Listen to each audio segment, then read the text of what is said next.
suis pas agronome, mais il a bien fallu que j'ai des notions d'agronomie pour aborder un thème tel que l'agrométéorologie. Donc vous allez voir, on va être sur deux pieds. Alors ce qu'il faut bien comprendre, zut, alors déjà il faut que je fasse marcher ça marchait bien tout à l'heure, voilà. Oh là, la plante elle est un peu découpée.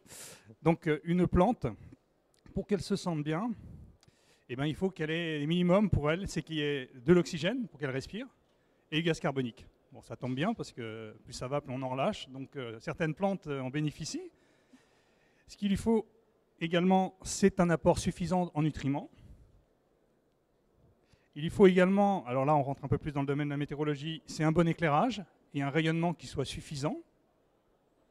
Mais il lui faut également un apport suffisant en eau, contrairement à ce qu'on a eu cette année, et une température adéquate.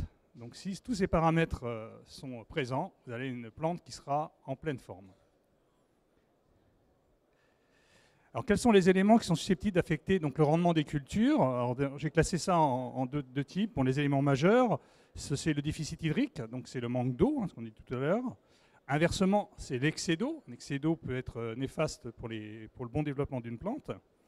C'est aussi les hautes températures, telles qu'on a connues au cours de cette année, mais également les basses températures qu'on a connues au cours de ce printemps. Vous voyez, donc on a vraiment, cette année, on a eu une année exceptionnelle, avec, enfin, pas au niveau des précipitations, mais au niveau des températures, on a vraiment eu des extrêmes. Même dans un cadre d'un changement climatique, on a vu des choses un peu étranges.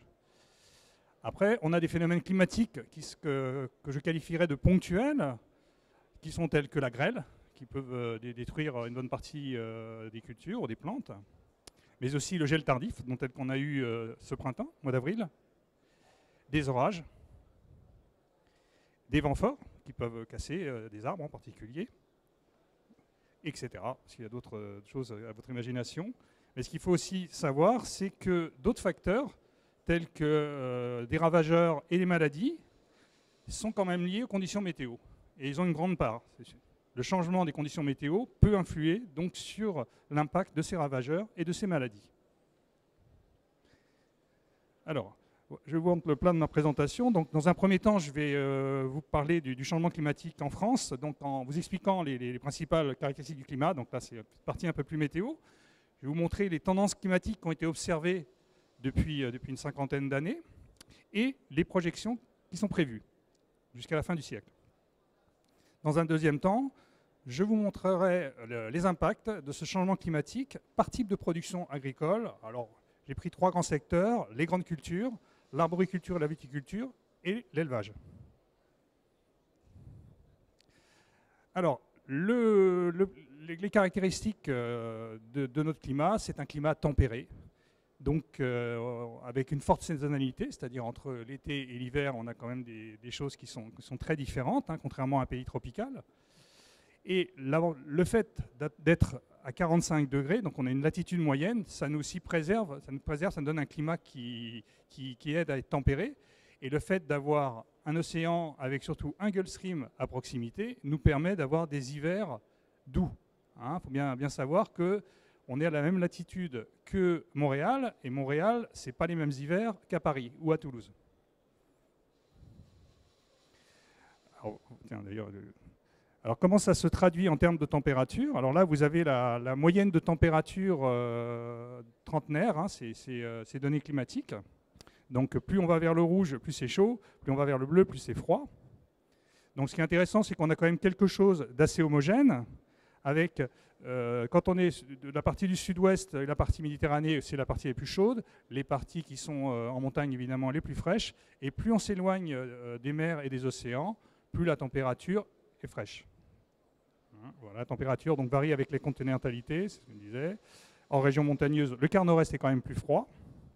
Et le printemps et l'été, la température varie avec latitude, mais ce n'est pas montré sur cette carte. Voilà. Pour les précipitations, là, c'est très, très différent. Alors, ce qui est intéressant, c'est que les précipitations, vous voyez, ça peut varier de 500 mm sur les côtes méditerranéennes, sur l'Anjou, le bassin parisien, et ça peut monter donc à 1500 mm dans les régions de montagne. Alors là, je vous parle, ce sont des moyennes. Mais la distribution est quand même intéressante. Ce qui est intéressant de voir, c'est que sur les côtes atlantiques et la Manche sont assez arrosées. On a l'Alsace, la vallée de l'Allier, la haute vallée de la Loire, qui sont protégées, elles, des reliefs par les reliefs. Non, elles sont protégées des précipitations par le relief. Et la Bretagne et les côtes atlantiques sont bien arrosées par toutes les perturbations qui ont provenance de l'Atlantique, les perturbations d'automne et perturbations d'hiver. Et le nord-est, lui, il est plutôt arrosé l'été par la prédominance des orages. Et autour de la Méditerranée, on a des précipitations qui sont essentiellement dues aux épisodes pluvieux orageux, intenses à l'automne et au printemps. C'est-à-dire qu'en fait, ils n'ont pas beaucoup de jours de pluie, mais quand il pleut, il pleut. Alors après, on vous dit toujours à la radio, oui, il a plu un mois de précipitation. Mais c'est quasiment normal quand il pleuve en une journée. C'est assez souvent que ça arrive, quoi, ces phénomènes extrêmes. Alors pour vous montrer justement la variabilité des pluies, alors là, on est sur un domaine France. Et là, vous avez le cumul des précipitations qui est sur la saison agricole. La saison agricole, donc, c'est de mars à octobre. Donc, c'est quelque chose qui est moyenné sur la France. Hein, ça peut varier suivant les régions et sur les stations. Et c'est pour vous montrer, en fait, comment ça peut varier. Alors, ce qui est intéressant de voir, c'est que la normale, vous voyez, à l'échelle de la France, est de 586 mm. Donc, 586 mm, c'est 586 litres au mètre carré. Pour ceux qui ne le savent pas, c'est ça. Donc, ça vous fait pas mal de baignoires. Et vous voyez qu'en fait, on n'est jamais dans la normale. C'est très rare. Si, les 4 dernières années, on était dans la normale. Mais on est toujours au-dessus ou en dessous. C'est quelque chose qui varie énormément d'une année sur l'autre. Les records, vous voyez, à l'échelle de la France, le maxi qu'on ait relevé, c'était en 1960, donc quand même il y a plus de 50 ans, 160 ans maintenant même, 740 mm. Et le record minimal, vous voyez, il n'est pas en 1976, il est en 2011. Mais je pense qu'en 2022, on est bien parti pour le battre. Alors, je ne vais pas les donner parce qu'évidemment, on n'est pas encore au mois d'octobre, mais on est bien parti pour le battre.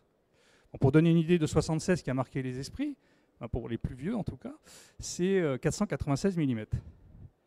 Alors pour les gens originaires de Tahiti, là, que je vois en face de moi, ça doit bien leur faire rire parce que 496 mm, c'est ce qui tombe en un mois souvent. Alors maintenant, je prends un autre exemple. Là, on n'est plus à l'échelle de la France, on est dans les Hauts-de-France, quand même une région quand même assez très productive, hein, dans pas mal de secteurs agricoles. Et là, vous voyez que la moyenne, déjà, a baissé. On est à 498 mm. Déjà, c'est plus sec, hein, le nord de la France, hein, en quantité. Par contre, vous voyez, le maxi de précipitation, là, il est en 2001, il est assez récent, avec 736 mm. Et là, le record, il est bien en 76. Et vous voyez, on est 269 mm.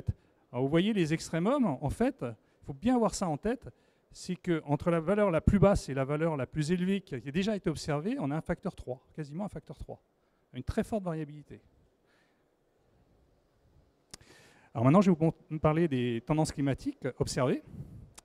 Alors là, on a deux cartes. Alors, les petits ronds représentent des postes d'observation dont on dispose des données de 1959 à 2009. Sur la carte de gauche, c'est les températures minimales. Sur la carte de droite, ce sont les températures maximales. Donc chaque petit rond correspond à un poste de mesure. On a une échelle de couleur qui va du vert au rouge. Donc quand c'est vert, c'est la valeur la plus basse, donc on est à 1 dixième de degré. Et quand on est vers le plus haut, 0,70. Alors ce qu'on constate, que ce soit au niveau de la France, qu'on a un réchauffement homogène. Hein, vous voyez, on ne voit pas trop d'écart entre... On ne voit pas de vert ni de jaune, hein, c'est entre le jaune, jaune orangé au rouge, enfin ça varie très peu. On n'a pas de contrastes spatiaux significatifs entre le nord, le sud, l'est. Il n'y a pas quelque chose, pas de signal vraiment marqué. Et on a un réchauffement de la température moyenne au printemps qui est de 3 dixièmes de degré par décennie. Donc quand je dis 3 dixièmes de degré par décennie, si on fait ça à l'échelle d'un siècle, on est à 3 degrés. Plus 3 degrés sur un siècle. On est donc, en ce moment, on s'est dit qu'on voulait limiter le réchauffement climatique à 2 degrés. Vous voyez que la tendance qu'on a actuellement, ce n'est pas celle-là. Mais bon, quand on parle de 2 degrés, c'est à l'échelle du globe, hein, ce n'est pas du tout à l'échelle de la France. Mais vous voyez qu'en fait, en France, le climat se réchauffe plus vite que sur le reste du globe. Le réchauffement au printemps, donc j'ai dit, était de 0,33 et en été, il est de 0,42. Sur l'année, on a les minimales qui sont à peu près mini-maxi, sont à peu près de 3 dixièmes par décennie. Donc on est bien toujours dans ce que je vous disais, 3 degrés par siècle. Alors, si on regarde maintenant un autre paramètre qui est très important en termes d'agrométéo, et même pour nous, hein, c'est le nombre de journées chaudes. Alors bon, encore une fois, pour les Tahitiens, 25 degrés, c'est pas chaud. Mais ici, ça commence à le devenir. Et cette année, on a eu énormément de journées chaudes. Encore une fois, donc là, chaque point, c'est les points de mesure. Donc on a les couleurs, quand c'est blanc, on n'a pas d'évolution. Et plus on va vers le rouge, plus on a d'augmentation. Donc on va sur le rouge, on est supérieur à 7 degrés.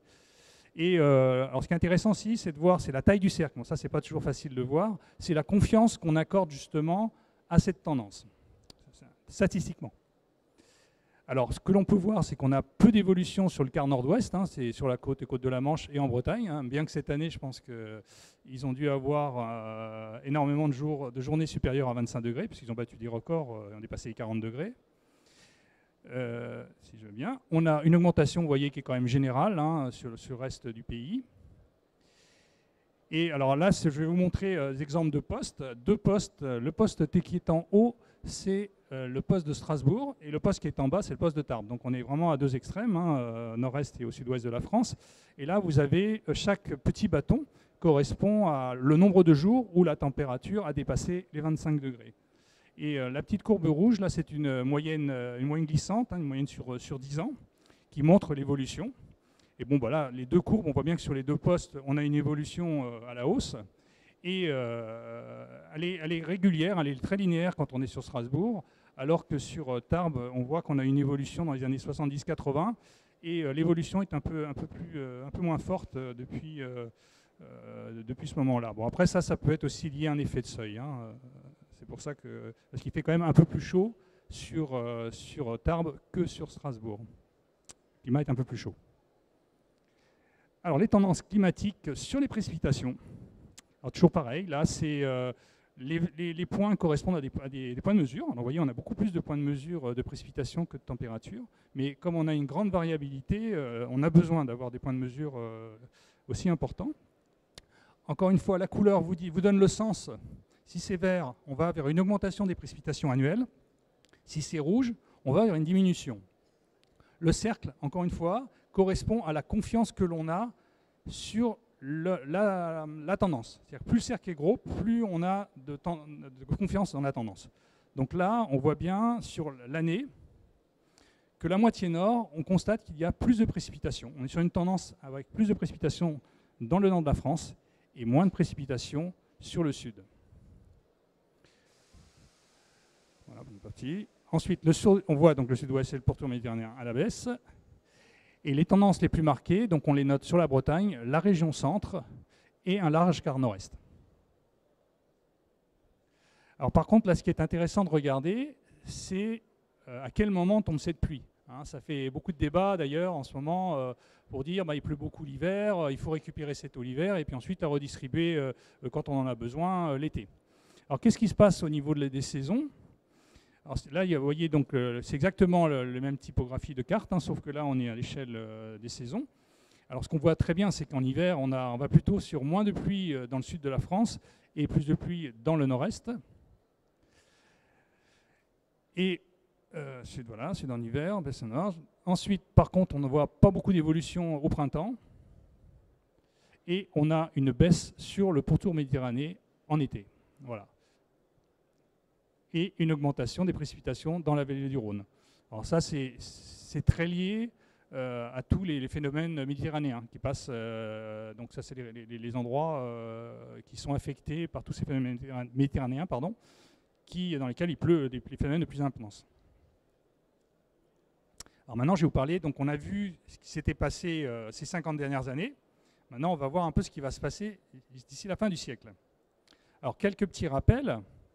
Alors, je ne vais pas vous faire un cours sur les différents scénarios, comment ils sont étudiés et fabriqués. Ce qu'il faut garder en tête, c'est 3 scénarios qui nous intéressent. C'est ce qu'on appelle le RCP. Alors, le RCP, c'est un forçage radiatif. Donc, vous voyez qu'il y en a 4 qui sont définis, le 2.6, le 4.5, le 6.0 et le 8.5. Bon, moi, je vais en garder là, dans ma présentation que 3. C'est le 2.6 où on fait un contrôle des émissions, c'est-à-dire qu'en gros, on arrête tout maintenant. C'est-à-dire que là, on n'émet plus de CO2, hein, parce que c'est le CO2 le principal facteurs du réchauffement, du réchauffement climatique. Enfin, c'est la plus grosse part. Donc, en gros, le 2.5, c'est on arrête tout, et puis ben, voilà ce qui se passe. Alors, vous voyez que ça continue de monter. Même si on arrête de produire du gaz carbonique maintenant, jusqu'à 2040, ça continue de monter, puis après, ça baisse légèrement. Le 4.5, c'est un scénario, alors que j'appellerais moi le scénario réaliste vers lequel on peut encore aller, qui lui, ben, on essaye de réduire, mais on continue quand même de lâcher du gaz carbonique, tous les gaz à effet de serre. Donc, et là, on arriverait à maîtriser justement la température, la hausse de la température au milieu de siècle, pour une stabilisation d'ici la fin du siècle. Donc en gros, quand on est sur du 4.5, on est sur un réchauffement global qui est 3-4 degrés, quoi, hein. On est bien au-dessus des 2 degrés qu'on essaierait de maintenir, hein. Et après, il y a le scénario 8.5. Et ben 8.5, on continue. On continue ce qu'on fait maintenant. Et vous voyez jusqu'où on peut monter. Et ça, c'est le scénario à forte émission, que j'ai appelé donc, le scénario pessimiste, que je vais comparer donc, dans ce que je vais montrer avec le scénario qui est 4.5, qui, à mon sens, me paraît le scénario le plus réaliste, tel que, tel que notre société est en train d'évoluer, on va dire. Et peut-être que je me trompe, hein, je ne fais que J'aimerais bien d'ailleurs. Alors, là, on va regarder les projections climatiques de température. Alors là, on est sur la France. C'est des évolutions qui montrent, on a fait une base qui nous sert, une base, on dit voilà la température entre 1976 et 2005, elle était à un tel niveau, et on va regarder l'évolution de la température par rapport à ce qu'on a mesuré entre 1976 et 2005. Et là, vous avez donc les trois courbes, la courbe verte, donc, qui est le... Si je veux bien, voilà. Donc voilà, la carte que je vous montre en haut, c'est la moyenne de température, qu'on appelle la médiane. Et voilà. Donc, les 3 courbes en bas vous montrent les évolutions. La courbe verte, c'est le 2.6. La courbe orange, c'est l'évolution donc, que j'appelais réaliste. Et la courbe violette, qui est la courbe quand on est pessimiste. Qu'est-ce que ça donne à l'échelle de la France au niveau de la cartographie? Donc si on est sur le scénario que j'ai appelé réaliste, hein, on est sur une approche de 1 degré à 1,3 degré d'augmentation de la température par rapport à ce qu'on a observé en 1976-2005. Donc en gros, déjà, on a dépassé les 2 degrés si on compare par rapport à avant l'âge industriel. Hein, faire très attention à ce que l'on dit. Et ça, c'est l'environnement, c'est demain, vous voyez, c'est 2021-2050. C'est quasiment ce qu'on vit actuellement. Hein. On va dire quasiment cet été-là, ça sera quasiment la normale, hein, pour vous donner un ordre d'idée.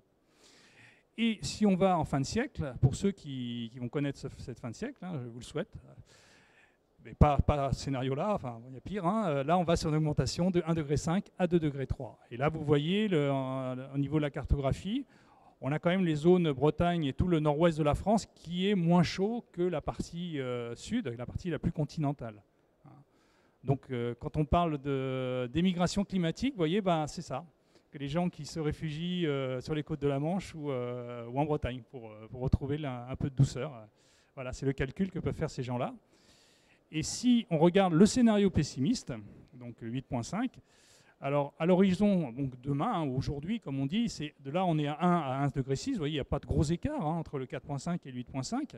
Mais alors, quand on est en fin de siècle, là, on multiplie par 2 l'écart de température, puisqu'on est quasiment entre 3 à 5 degrés par rapport à 1,5 degré à 2,3 degrés. Donc voilà ce qui nous attend en France. Et c'est uniforme, hein, vous voyez, on est rouge partout. Hein, même là, c'est un petit peu moins rouge sur les côtes de Normandie, Nord-Bretagne et Nord-Pas-de-Calais. Mais bon, on va vraiment sur des changements qui sont très très forts. Les projections climatiques sur les précipitations, là c'est plus compliqué parce que, je vous l'ai expliqué, déjà même de par la position de notre pays, du climat qu'on a, on a des choses qui sont très variables d'une année sur l'autre. Alors là, je vous montre saison par saison parce que c'est ça qui nous intéresse surtout au niveau de l'agriculture. Donc là, je vous montre l'hiver. Alors en hiver, on a une augmentation des précipitations en hiver, donc ça c'est bien. Ça va bien dans le sens de dire qu'il faut mettre des bassines pour récupérer l'eau. Et donc là, on a les différents horizons. Alors la première carte, pardon, je vous ai oublié de vous dire, c'est que la première colonne, c'est la référence des précipitations. La deuxième colonne, c'est ce qui va se passer aujourd'hui ou demain, on va dire. Et la troisième colonne, c'est ce qui va se passer dans le futur. La ligne du haut, c'est l'hiver. La ligne du bas, c'est le printemps. Voilà, j'oublie toujours de dire ce que je montre. Donc en hiver, on voit bien une augmentation des précipitations. Et on voit que ces précipitations, dans l'horizon lointain, donc 2111-2100, sont vraiment très importantes sur le nord de la France. Sur le printemps, par contre, on a peu de variations, voire même en fin de siècle, on va vers une diminution des précipitations sur le sud de la France, sur la pourtour méditerranéen. Et plus sud sur le sud, printemps, voilà. Si on regarde l'été, alors l'été, ben là, en été, c'est plus sec. C'est plus sec aujourd'hui ou demain, et puis en fin de siècle, ça sera encore plus sec. C'est-à-dire que quasiment l'été qu'on a eu là, on aura des étés encore plus secs. Sur l'automne, vous voyez, là c'est un peu plus différent, puisque dans l'univers proche, dans l'horizon proche, on va plutôt sur une diminution, et sur l'horizon lointain, on va plutôt sur une augmentation des précipitations. C'est un peu comme si l'hiver avait tendance à s'étaler un petit peu sur l'automne. Voilà, je disais. Maintenant, si on regarde, alors ce que je vous montrais, pardon, c'était le scénario 4.5. Maintenant, je vais vous montrer le scénario pessimiste, le 8.5. Alors, il y en a qui vont être contents parce que c'est qu'il va pleuvoir plus l'hiver. Vous voyez, c'est très net sur la partie nord, c'est très, très, très humide. Par contre, sauf sur le quart sud de la France, là, on commence à voir c'est un petit peu plus sec, surtout. Et par contre, au printemps, c'est beaucoup plus sec sur l'Occitanie et toute la partie PACA. En été, alors là c'est encore plus sec. Tout à l'heure je disais que c'était sec, et là c'est encore plus sec. Bon, ça ne se voit pas trop à l'horizon proche, mais à l'horizon lointain, on a quelque chose qui est quand même très très important. Sur l'automne, là on se souvient avec le 4.5 qu'on était relativement neutre, voire on avait un petit peu de précipitation l'automne, en fin de siècle. Vous voyez que là, l'augmentation des précipitations se résume uniquement au quart nord-est de la France. Tout le quart sud, ça sera aussi plus sec. Donc ce n'est pas un environnement très, très joyeux. Un autre paramètre qui est très intéressant, c'est l'humidité des sols, la sécheresse. La sécheresse liée vraiment à la sécheresse météo. Alors là, le problème, c'est que ces courbes-là sont un peu anciennes, mais c'est pas grave, c'est quand même intéressant. Donc ça, c'est un cycle annuel. Un cycle annuel, vous voyez, là, ça va de janvier jusqu'à décembre. Et ça vous montre à peu près comment le sol est. Donc quand on est en bas, on a un sol sec, là, quand on est au bord du trait, près de l'axe des X. Le petit en première courbe pointillée, on appelle ça un sol humide. Et la deuxième courbe pointillée, c'est un sol très humide. Bon, qu'est-ce qu'on constate? C'est un cycle annuel, c'est-à-dire en hiver, au début de printemps et en fin d'automne, on a plutôt un sol humide, et quand on est en été, on a un sol sec. Alors, on a plusieurs courbes. Déjà, on a la courbe orange. La courbe orange, c'est la moyenne sur 1961-1990. Donc déjà, c'était hier, quoi.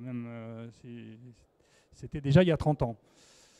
Et ce qui est intéressant, donc ensuite, vous avez la courbe bleue, c'est le record maxi. Et la courbe grise, enfin marron, je ne sais pas comment vous la voyez, c'est les records mini, les records de sécheresse. Voilà comment on évalue. En gros, à l'échelle de la France, voilà comment est l'humidité des sols. Vous voyez comment ça varie.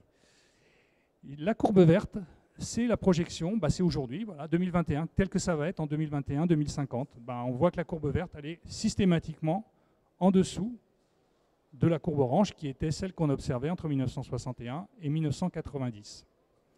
Et si on regarde la courbe violette, qui sera, elle, la projection en fin de siècle,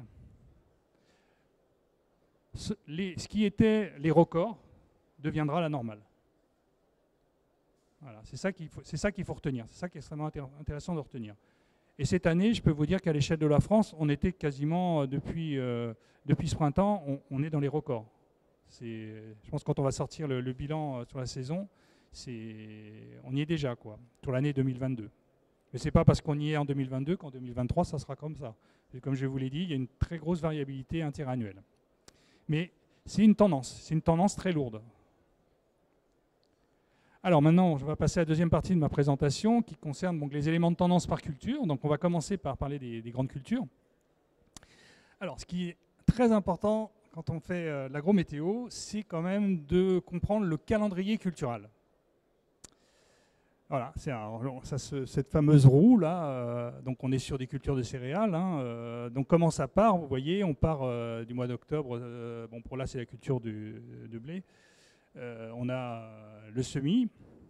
Donc qu'est-ce qui est... Et avant, évidemment, il y a le travail du sol. Alors quand vous avez le travail du sol, si vous avez un sol qui est sec comme en ce moment, pour le labourer ou pour le travailler, c'est très dur. Inversement, si votre terrain est inondé, les engins ne rentrent plus sur les champs. Donc, et ce genre de choses, on l'observe de plus en plus souvent. Et ce qu'on appelle les phénomènes extrêmes, c'est-à-dire soit, bon, là, on a vu une tendance qui a duré très longtemps, donc c'est la sécheresse, mais des très fortes pluies, hein, comme on a eu il y a 2 ans ou 3 ans, on a eu des automnes, en l'espace de 1 mois, il pleuvait tous les jours, et au bout de 3-4 jours, on ne pouvait plus rentrer sur les champs. Donc ça posait un souci. Donc ça, c'est le premier stade en termes de calendrier culturel, c'est le travail du sol. Après, ce qu'il faut savoir, c'est que la croissance d'une plante dépend de la température, une température seuil, ce qu'on appelle le zéro de végétation. C'est-à-dire qu'une plante, il faut que la température moyenne de la journée soit supérieure à ce seuil pour que la plante grandisse. Alors, ce zéro de végétation varie suivant les plantes. Pour l'herbe, c'est 0 degré à peu près. Pour le blé, c'est 6 degrés. Et pour le raisin, c'est 12 degrés. Donc, ce qui vous explique par exemple que bon, la vigne fleurit plus tard. Quoi. Il y a des plantes qui poussent beaucoup plus tard. C'est lié à ce qu'on appelle le zéro de végétation. Alors, de tout ça, ce qu'il faut comprendre, c'est qu'on a des hivers qui sont de plus en plus doux. On a des hivers qui sont de plus en plus doux, des automnes sont de plus en plus doux. Donc ça veut dire que la végétation reprend très rapidement. Donc une accélération des phases végétatives, donc des plantes qui poussent plus vite, mais aussi malheureusement, comme je parlais tout à l'heure, c'est une prolifération des ravageurs. Parce que eux, tant qu'ils gèlent pas, ils sont contents. Quoi, hein. Donc ça va s'attaquer aux plantes. Donc ça, c'est pendant la phase automne. Et après, évidemment, il arrive encore d'avoir du froid, du gel hivernal, qui peut faire très mal aussi. Hein. Surtout si la végétation est repartie. Vous avez un coup de gel, ça descend à -5, -10, ça peut tuer la plante. Donc vous voyez, c'est cet effet ciseau en fait. Premier effet, la douceur hivernale, la plante part très vite, mais vous pouvez avoir ponctuellement des gels intenses. Et ça, même avec le réchauffement climatique, on peut encore avoir des gels intenses. Donc le gel hivernal est important. Après, il y a une deuxième période qui est importante, c'est le moment où l'agriculteur met son engrais. L'engrais dans ses sols. Et pour que l'engrais soit efficace, il faut un peu de pluie. Il faut que le terrain soit humide. Mais pas trop. Parce que si le terrain est trop humide, tout l'engrais qu'il aura mis, il partira dans la nappe phréatique ou dans les rivières. Donc ça, c'est tout un art quoi, pour eux de bien mettre l'engrais. Donc généralement, on le met vers le mois de février, mais voilà, il faut bien viser la période. Et ça, c'est en train de changer, comme avec un climat changeant, c'est assez perturbant pour un agriculteur. Après, là, c'est des choses qu'on a connues cette année et l'an dernier. On a eu deux périodes de gel de printemps qui ont été assez tardifs. Mais pourquoi, encore une fois, ça a eu un tel dégât? C'est parce qu'on a eu auparavant un hiver très doux. Ce qui fait que la végétation, les arbres étaient partis. Ils avaient commencé à fleurir, ça avait débourré, ce qu'on appelle le débourrement. Et là, un coup de gel dessus, et puis on perd la moitié, on peut perdre toute sa récolte. Donc, malgré l'augmentation générale de la température, on pourra, même dans un avenir assez lointain, avoir des problèmes de gel de printemps. Un autre phénomène qui est un petit peu moins connu, c'est l'ennoiement. L'ennoiement, c'est quand vous avez des printemps qui sont trop humides. Ça s'est produit en 2015. C'est-à-dire que vous aviez carrément le blé, et il était dans l'eau, et il a pourri. Et c'est je crois que c'est en 2015-2016. Et il y a eu vraiment un effondrement. On a perdu plus de 50% en termes de rendement dans ce terrain-là. Et inversement, la sécheresse, comme cette année, parce que pendant la phase, donc mois d'avril, le blé il a besoin d'un petit peu d'eau quand même pour pousser. Et ce qui s'est passé cette année, c'est qu'ils ont commencé à irriguer. On irrigue le blé. Dans certaines régions, on était obligé d'irriguer le blé. Parce qu'au moment où la plante avait besoin d'eau, on n'en avait pas. Et là, elle était en état de ce qu'on appelle de stress hydrique. Après, un autre phénomène qu'on appelle la méiose, alors ça c'est un phénomène plutôt agronomique, qui est lié au froid, c'est-à-dire quand vous avez des printemps qui sont froids, bon là maintenant ça se fait de moins en moins, avec un déficit de rayonnement, c'est-à-dire qu'il y a moins de soleil, et évidemment un excès d'eau. Et là, ça peut entraîner des maladies au niveau de la plante. Après, il y a le phénomène des chaudages. Alors les chaudages, c'est quand en gros la température dépasse les 25 degrés. Ce que je disais tout à l'heure, quand vous avez la température qui dépasse les 25 degrés, bah, la plante a subi un stress thermique. Et une journée comme ça peut vous faire perdre du rendement sur une parcelle. Donc l'augmentation de jours d'échaudage, ça va diminuer le rendement, globalement. Après, en fin de période, donc là on est près de la moisson, on a le phénomène de verse. Alors, le phénomène de verse, c'est quand on a du vent, c'est que vous avez l'épi qui est bien haut, puis vous avez le vent, et il vous met ça par terre. Et quand il s'agit ensuite de le récolter, c'est plus difficile. Ou quand vous avez des orages, c'est pareil, sous le poids de l'eau, vous avez l'épi qui tombe, avec des difficultés, encore une fois, pour le récolter. Et après, bon, là, il y a un côté qui est positif quand vous avez des débuts d'été qui sont secs.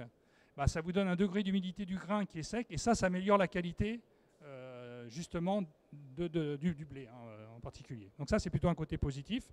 Après, il y a une chose qu'il faut bien avoir, ça, cette année, on en a vu beaucoup, c'est ce qu'on appelle les feux de broussailles ou les feux de chaume, et qui se sont produits assez souvent. C'est-à-dire que quand ils moissonnaient, avec les cailloux qui provoquaient des étincelles, et là, ça pouvait provoquer des incendies. Et il y a pas mal d'agriculteurs qui ont perdu, qui peuvent perdre leur récolte suite à un feu comme ça. Et puis avec les phénomènes, si par exemple vous avez des champs qui sont à proximité de zones qui sont urbanisées. Donc ça, c'est une problématique qui va devenir de plus en plus prégnante.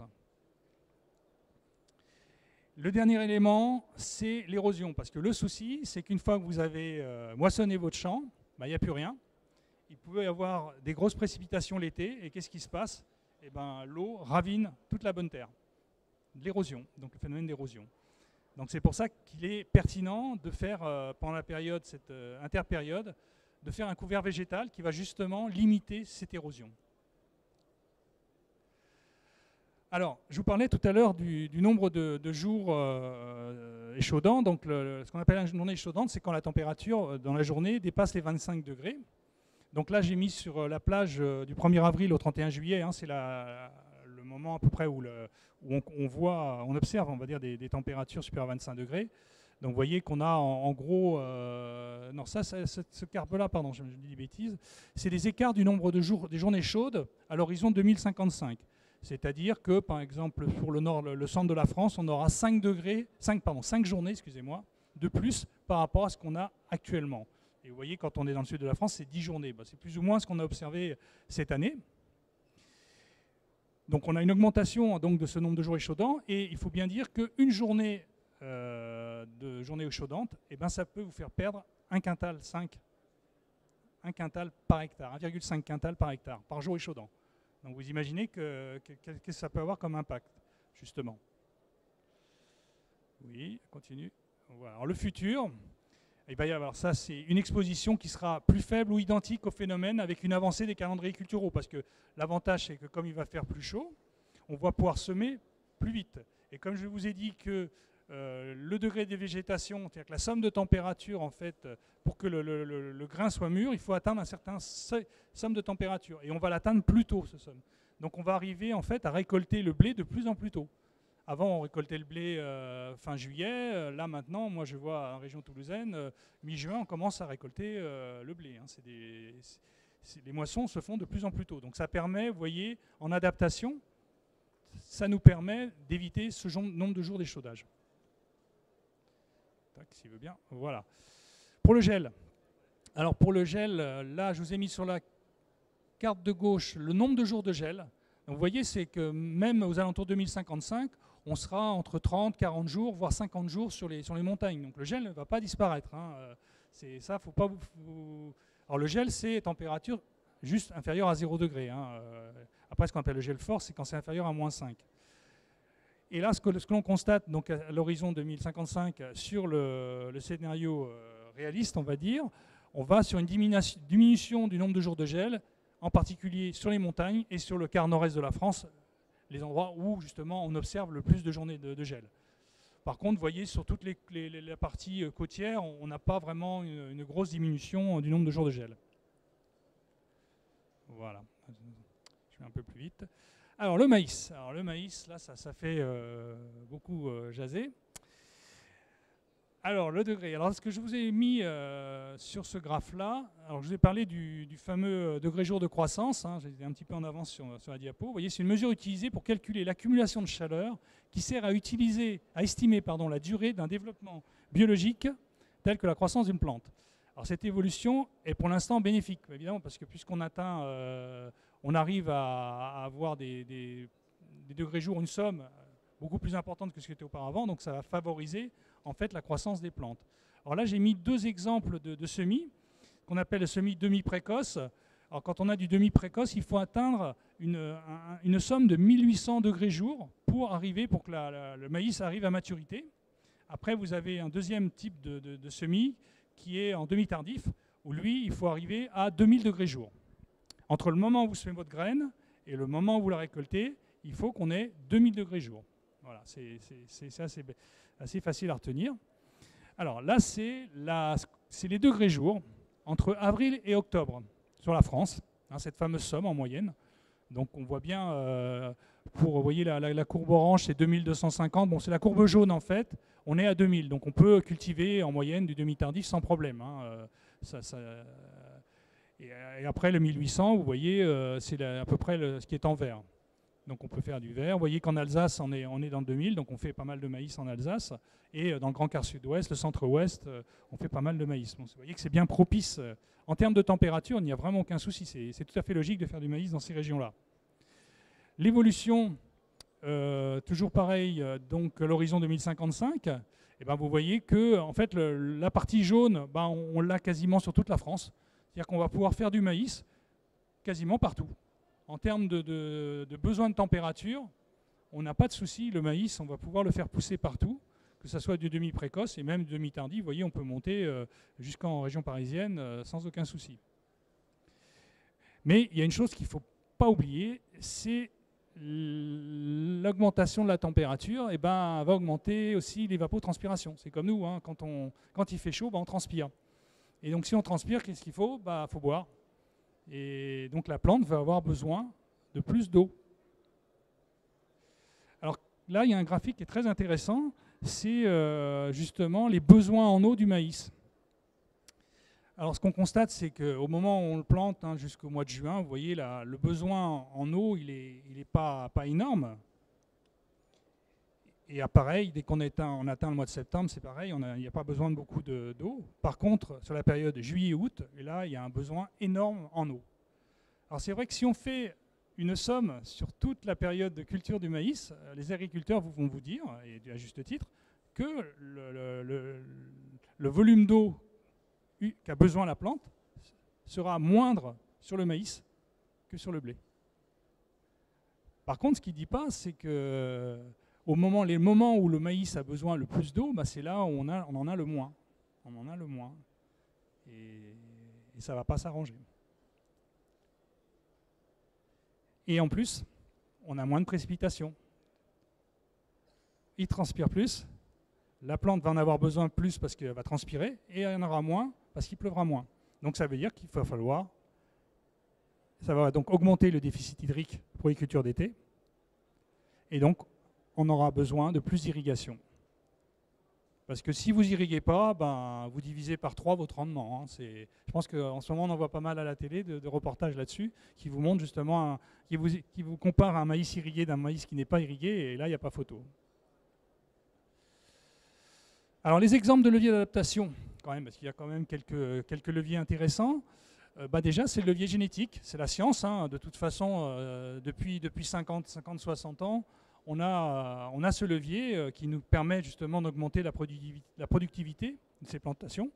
Donc ce levier génétique, il va nous permettre une meilleure tolérance au stress des céréales à paille, une meilleure résistance à la montée en graines et une vigueur à la levée du maïs grain avec un décalage du cycle. Voilà, ce qu'ils peuvent jouer.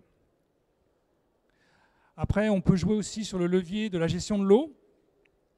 Plutôt de faire des systèmes d'irrigation tels qu'ils existent actuellement, c'est de faire de la micro-irrigation, ce qui permettrait de moins d'évaporation. Parce que quand vous arrosez, il faut bien imaginer qu'il y en a beaucoup qui, avant que ça arrive sur Terre, ça s'évapore. Après, on a la possibilité aussi d'essayer de faire des cultures dérobées, c'est-à-dire que là, actuellement, on voit 2 cultures, on fait une culture par an, et là, on peut essayer de faire 3 cultures en 2 ans. Là, c'est avec un calendrier culturel différent. On peut aussi, ça c'est peut-être une des pistes à explorer, c'est de faire des nouvelles zones de culture dans les régions qui sont jugées trop fraîches. Comme je vous ai dit qu'on va avoir des températures qui seront plus intéressantes dans la France, pourquoi pas le maïs, faire du maïs dans des zones où il y a plus d'eau et où la température augmente. Après, il y a un autre levier qui est l'agroforesterie. C'est-à-dire que vous allez semer sous des arbres ou à proximité des arbres. Et ça a un double avantage, c'est que ça va vous permettre d'évacuer les excès d'eau l'hiver. Et ça va limiter l'évaporation et les fortes chaleurs dans les épisodes de canicule. Puisque là, les cultures pourront bénéficier de l'ombre des arbres. Un autre levier, c'est associer plusieurs espèces dans une même parcelle. Bon, ça permet, comme on dit, de ne pas mettre tous ses œufs dans le même panier. S'il y en a un qui ne pousse pas, il y a peut-être un autre qui, lui, va pouvoir en bénéficier. Et une augmentation du nombre de cultures principales dans l'assonnement. C'est-à-dire plutôt de faire un système avec trois cultures, on va peut-être en augmenter, et ça permettra justement d'améliorer cette problématique. Alors maintenant, je vais vous parler de la problématique des prairies et de l'élevage. Alors si je suis encore beau, là, il va falloir que je me dépêche un peu. Alors toujours pareil, qu'est-ce qu'on constate dans le calendrier culturel des prairies ? Donc vous avez semis de printemps, vous avez un démarrage, une pause hivernale, c'est-à-dire que quand il fait trop froid, l'herbe ne pousse pas. Dès qu'il commence à avoir un certain degré de température, donc en gros c'est 0 degré, je vous ai dit, l'herbe commence à pousser, mais il faut quand même de l'eau. Après vous avez un ralentissement de la production du mois de mai jusqu'au mois de juillet, et dès qu'arrivent les premières pluies d'été ou d'automne, on a une reprise hivernale, automnale. Bon, cette année, on a bien vu que la sécheresse elle a commencé très rapidement, et il y a eu vraiment un gros problème au niveau des prairies. Donc les risques climatiques, c'est qu'il y a un excès de pluie en fin d'hiver, début du printemps. Inversement, quand on est au printemps et en été, on a un risque de température trop chaude qui va bloquer justement la pousse de l'herbe. L'absence de pluie, ça accentue encore plus cette problématique. On est en plein été, bon, ça continue. Et encore une fois, en automne, un risque de température très chaude. Alors les impacts aussi, quand il pleut trop, vous avez un tassement de la terre, quand vous avez des animaux qui vont dessus, et que c'est un tassement de la terre, ça imperméabilise la terre, donc l'eau va encore raviner, il va y avoir des phénomènes de ravinement. Après, ça peut entraîner aussi une mauvaise implantation des prairies, et de fait, une diminution de la production. Ce qui est intéressant de voir aussi, c'est la vitesse de croissance des prairies avec le temps. Donc là, on voit bien, ce qui est en vert, c'est ce qu'on observe en ce moment. Vous voyez, donc en hiver, janvier-février, on a très peu de croissance, et vraiment on a un pic de croissance en avril, mai, juin. Et un deuxième pic, un deuxième petit maxi au mois d'automne. Donc ce qu'on peut voir, c'est la projection, c'est la courbe rouge. Alors vous voyez qu'il y a un petit décalage, c'est-à-dire que la reprise aura lieu plus tôt, mais dès le mois de mai-juin, vous voyez, ça se casse la figure, quoi. Et puis on va sur des niveaux l'été qui sont beaucoup plus bas que ce qu'on observe actuellement. Par contre, on a une reprise en fin d'été, début de l'automne et surtout en hiver qui sera plus importante. Ça, c'est plutôt positif. Voilà.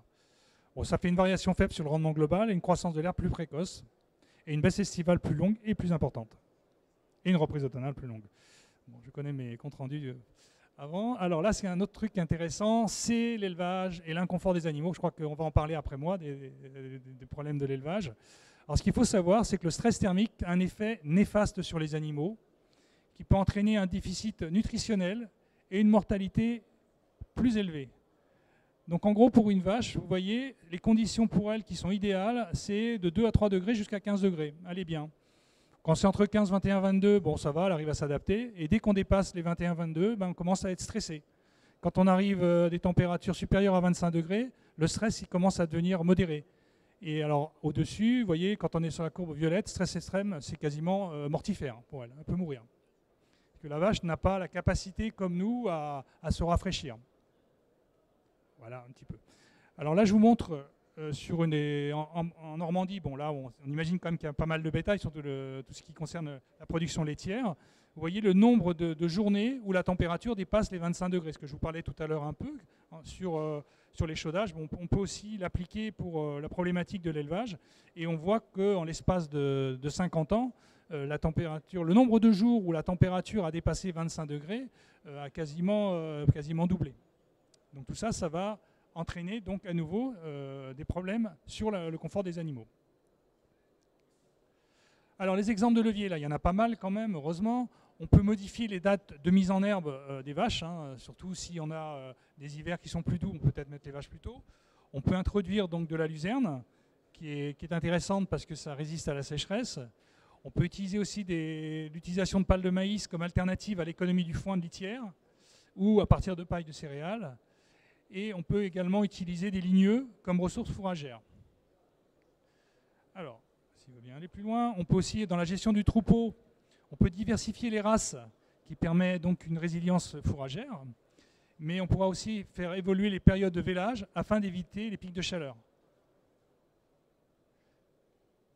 Et puis encore, pour le bien-être animal, évidemment, c'est concevoir des bâtiments bioclimatiques, hein, c'est-à-dire c'est avec des ventilations. Hein. Il y a eu des études qui ont été faites justement dans des étables pour mesurer les températures. Et ça fait, les vaches, elles ne sont pas bêtes, hein, vont dans les endroits les plus froids, les plus frais, on va dire, des étables. Et pareil, quand elles sont sur le champ, vous verrez, elles sont toujours jamais en plein soleil. Si elles sont en plein soleil, c'est qu'elles n'ont pas d'endroit où se mettre à l'ombre. Donc est développé évidemment dans les champs de l'ombrage naturel. Et une dépendance à l'eau. Donc il faut substituer une culture irriguée par une culture non irriguée, encore une fois, pour faire des économies d'eau. Allez, on va parler maintenant des cultures de vignes et l'arboriculture. Alors là, on continue sur le calendrier végétatif. Donc sur le côté gauche, c'est le calendrier végétatif de la vigne.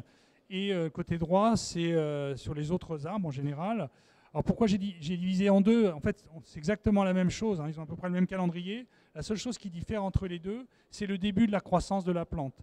C'est-à-dire qu'en gros, la vigne commence au mois d'avril, alors que sur les arbres à fruits, ça peut commencer au mois de janvier. Donc évidemment, en fonction du calendrier, la sensibilité météorologique est vraiment différente. Mais on retrouve donc le problème de sécheresse, vous voyez, au mois de mars-avril, s'il ne pleut pas assez, l'arbre a besoin d'eau. Surtout si on a eu un hiver qui est relativement sec, c'est pas terrible pour l'arbre, quoi, hein. Après, vous avez... mais de toute façon, ça, c'est régulier quasiment pendant toute la culture, toute la croissance, on va dire, des arbres. Il faut de l'eau, mais pas trop, parce que s'il y a trop d'eau, vous pouvez avoir des problèmes de maladie. Hein, voilà. Après, il y a la deuxième problématique, c'est les grosses chaleurs qui peuvent avoir un côté favorable et un côté défavorable. On va en parler un peu. Ce qui est intéressant de savoir aussi, c'est, quand je vous parlais tout à l'heure du zéro de végétation, et comme le zéro de végétation, pareil, il faut avoir une certaine somme de température pour que l'arbre fleurisse. Et cette somme de température, elle la atteindre plus rapidement. C'est ce qu'on montre sur ce graphique-là. Donc là, on est 3 courbes correspondent chaque année à la date de floraison sur une pomme, la Golden Delicious, et sur Angers, Bergerac et Nîmes. Et vous voyez, depuis 50 ans, c'est de plus en plus précoce. Alors, il y a quand même une variabilité interannuelle, mais quand même, la tendance va vers une floraison qui sera plus précoce. Donc, qui dit floraison plus précoce, dit sensibilité au gel qui, lui, est tardif. Et c'est ce qui s'est passé en 2021 et 2022. Heureusement, pas sur toute la France. Donc des cumuls de températures qui sont plus favorables à la croissance, ça peut générer quand même d'avoir ce problème-là, ça peut générer des problèmes de vernalisation. C'est-à-dire qu'un arbre, pour qu'il soit fort, il a besoin de froid. Il a besoin d'une période de froid pendant l'hiver, c'est une période de repos. Et s'il n'a pas cette période de froid, ça peut avoir un impact sur sa floraison et un impact aussi sur la qualité des fruits. Mais ça, c'est pour certains arbres fruitiers. Et après, comme je vous le disais, sa sensibilité au gel tardif. Un autre élément, c'est l'avancée de date de vendange. Donc, je parlais de la date de floraison. Bon, la date de vendange, vous voyez, en moyenne, on a gagné 18 jours depuis 1901 sur quasiment tous les vignobles. La qualité des fruits aussi est impactée par ces changements. Alors là, c'est des graphes que j'ai récupérés auprès de l'INRAE sur quatre qualités du fruit, donc l'acidité, le taux de sucre, la fermeté et la vitrescence des pommes. Donc qu'est-ce qu'on constate? C'est que l'acidité baisse, l'acidité des fruits en moyenne baisse, mais le taux de sucre lui augmente. C'est quand même ça, c'est assez sympa. Par contre, les pommes sont moins fermes et moins vitrescents aussi. Si on regarde pour le raisin, qu'est-ce qui se passe? Alors là, c'est différents types de vignes. Et ce qu'on retrouve quasiment sur tous ces vignes, c'est 1 degré d'alcool qui augmente, parce que c'est évidemment un taux de sucre plus important. En gros, on prend 1 degré d'alcool tous les 10 ans. Et inversement, l'acidité du raisin baisse, puisqu'on perd de 0,5 à 1 gramme par litre tous les 10 ans. Donc on va sur une variation du goût, on va sur quelque chose qui va modifier la structure des vins qui vont être produits derrière. Donc il y aura un travail à faire après la récolte du raisin. Qu'est-ce qui va nous attendre donc avec le réchauffement climatique? Donc ça, c'est un levier d'adaptation. Et c'est une montée vers le nord des différents cépages. Alors, donc les cépages qu'on cultivait en Afrique du Nord, on pourrait très bien les implanter maintenant dans la vallée du Rhône. On va les implanter, on pourra les inventer dans la vallée du Rhône au sud de la France au cours du XXIe siècle. Et les vins espagnols, ils remplaceront les vins qu'on a actuellement sur le Bordeaux. Et maintenant, ça s'est déjà vu, en sud de l'Angleterre, ils commencent déjà à implanter des vignes. Donc c'est pas la fiction, c'est déjà la réalité. Alors les exemples d'adaptation sur les plans et cépages, dans ce que je vous montrais tout à l'heure, et c'est un blocage des maturités par des choix et porte-greffes. On peut jouer là-dessus, qui introduit une forte vigueur et retarder le cycle végétatif et une meilleure résistance à la sécheresse. On introduit aussi de la diversité de cépages qui permettra de répartir des conséquences climatiques et des aléas multiples.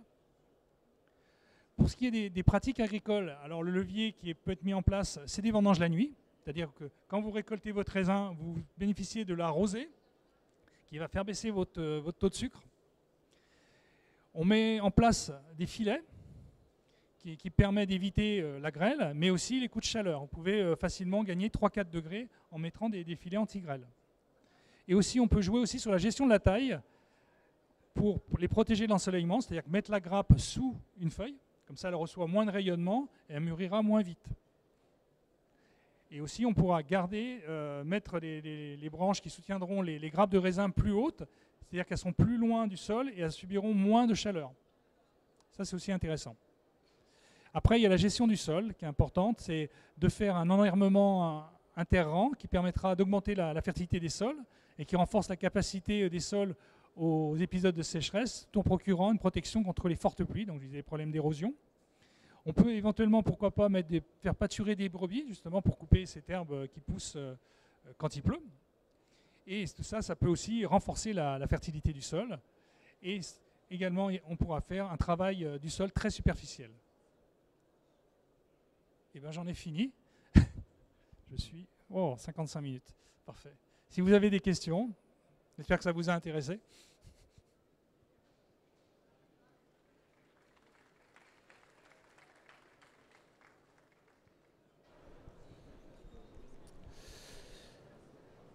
J'ai une question sur le graphe. Avec les températures, on voyait le scénario du GIEC 4-5. Pourquoi 4-5 ? 4-5. Alors je reviens en arrière. Vous étiez là au début de la présentation? Ah voilà, ce que j'ai expliqué à ce moment-là. Je reviens sur le graphe, s'il veut bien.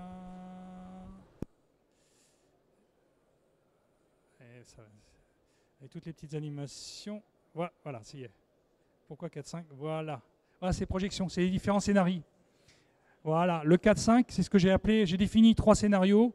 Le 2.6 qui est avec le contrôle des émissions de gaz à effet de serre. Le 4.5, c'est on a une stabilisation, mais qui sera sensible au milieu du siècle. Et le 8.5, c'est le laisser-faire. Voilà. Et je l'ai appelé comme scénario réaliste, entre guillemets, si vraiment on met les politiques... Oui, mais c'est un scénario qui ne va pas avec les accords de Paris, qui est au-dessus. Peut-être. Vous avez raison. D'autres questions ? Vous avez tout compris. C'est bien. Ces scénarios-là, on les retrouve aussi en Polynésie, hein, je vous rassure. Le problématique de la Polynésie, du changement climatique en Polynésie, ça serait très visible, et en particulier sur les précipitations. On va avoir des problèmes avec beaucoup moins de précipitations, surtout dans les îles Basses. Je vous en parle parce que j'ai vécu là-bas, puis je pense que vous êtes originaire. Je m'adapte à mon public, mais on va sur des saisons sèches de plus en plus sèches, hein. Donc pour l'agriculture, c'est pas terrible. Et puis des phénomènes, peut-être une augmentation des phénomènes de pluie intense aussi. Par contre, on n'a pas de signal pour ce qui concerne les cyclones, qui est quand même la plus grosse peur en Polynésie.